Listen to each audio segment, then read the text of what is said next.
Sudah jatuh, tertimpa tangga pula. Sudah panas, disiram minyak pula. Tapi pernah nggak kamu bertanya-tanya, kenapa di India kulit putih begitu dipuja? Fenomena ini bukan sekadar stereotip internet. Kalau kamu sering melihat media sosial, mungkin kamu pernah menemukan akun yang mengagungkan orang Barat, menggunakan nama bernuansa Eropa, atau bahkan berpura-pura menjadi orang Kaukasia, padahal pemiliknya berasal dari India. Pertanyaannya, apakah ini cuma perilaku segelintir orang di internet? Atau memang ada akar sejarah dan sosial yang lebih dalam? Jawabannya ada, dan cukup kuat. Untuk memahami fenomena ini, kita harus mundur ke masa ketika India berada di bawah kekuasaan British Raj selama hampir 2 abad, 1757 sampai 1947. Menurut banyak sejarawan, kolonialisme Inggris tidak hanya menguasai ekonomi dan politik India, tetapi juga membentuk hierarki sosial berbasis ras. Dalam jurnal Economic and Political Weekly, peneliti Divya P. Toliakeli menjelaskan bahwa kolonialisme Inggris ikut memperkuat asosiasi antara kulit putih dengan kekuasaan, status tinggi, dan modernitas. Artinya, preferensi terhadap kulit putih bukan muncul tiba-tiba dari media sosial, melainkan punya akar historis yang panjang. Fenomena colorism di India sudah lama diteliti. Menurut survei Pew Research Center 2021 tentang sikap sosial di India, preferensi terhadap pasangan berkulit lebih terang masih cukup kuat di berbagai kelompok masyarakat. Selain itu, studi yang diterbitkan dalam jurnal Social Psychological and Personality Science oleh Ronald E. Hall menunjukkan bahwa colorism, diskriminasi berdasarkan gradasi warna kulit, masih menjadi faktor dalam persepsi kecantikan dan status sosial di banyak masyarakat Asia Selatan, termasuk India. Dengan kata lain, ini bukan sekadar opini internet, tapi fenomena sosial yang terdokumentasi secara akademis.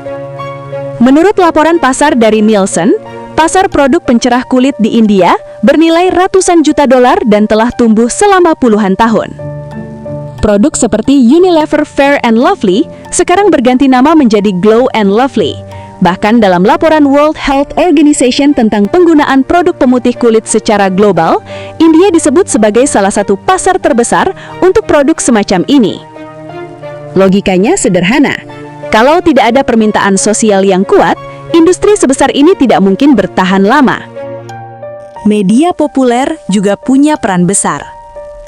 Analisis dari University of Delhi tentang representasi di film Bollywood menemukan bahwa aktor dan aktris dengan kulit lebih terang secara historis lebih sering diposisikan sebagai tokoh utama romantis.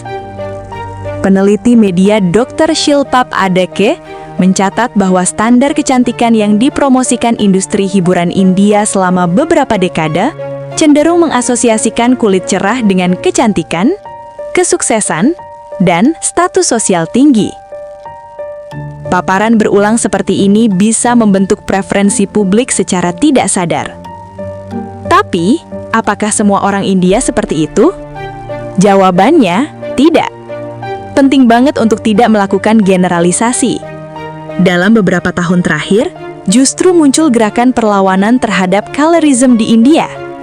Kampanye seperti Dark is Beautiful yang didukung aktivis dan selebritas India berusaha menantang standar kecantikan lama.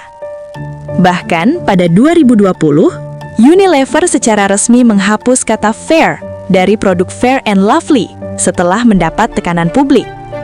Ini menunjukkan bahwa masyarakat India sendiri sedang mengalami perubahan dan perdebatan internal soal isu warna kulit.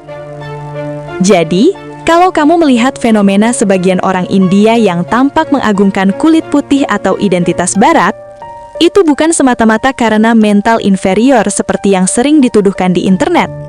Fenomena ini adalah hasil dari kombinasi warisan kolonial berabad-abad, standar kecantikan yang dibentuk media, struktur sosial berbasis colorism, serta pengaruh globalisasi modern. Namun di saat yang sama, India juga sedang mengalami perubahan dengan semakin banyak suara yang menantang standar lama tersebut. Karena pada akhirnya, pertarungan terbesar bukan soal warna kulit siapa yang lebih terang, tapi soal bagaimana sebuah masyarakat mendefinisikan nilai manusia itu sendiri.